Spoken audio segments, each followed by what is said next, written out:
Hello friend नमस्कार। देखो ओ triple S under आपंकर आउ गोटे कंबाइंड रिक्रुटमेंट वैकेंसी आसी जोटा कि आपर फार्मासीस्ट और मल्टीपर्पज हेल्थ वर्कर पदवी रिक्रुटमेंट आसी यहाँ आपर देखिपारे रेजिस्ट्रेशन डेट आप स्टार्ट हो डिसेम्बर 22 तारीख पाखर रेजिस्ट्रेशन लास्ट डेट रोचे जनवरी 16 तारीख और ऑनलाइन फाइनल सबमिशन आप लास्ट डेट रोचे जनवरी 20 तारीख।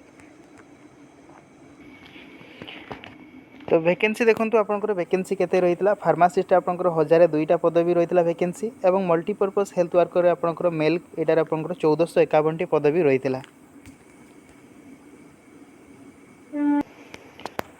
तो आप ऑफिशियल वेबसाइट को आसिकी ए पीडीएफ टी को आप डाउनलोड करके तार डिटेल नोटिफिकेशन आप पढ़ी पारे। एज आपंकर कौन सब कहुई सैलरी कौन के रही वैकेंसी आपंकर कौन केमती रही सब डिटेल्स आपंकर रही। तो पीडीएफ टी को आप ऑफिशियल वेबसाइट डाउनलोड करके चेक करेंगे। अदरवाइज आपंकर study with Kumud sir Telegram channel को आप जॉइन करके से पीडीएफ को पाइपर। तो आप इंपोर्टेंट इनफॉरमेशन एतिक रही।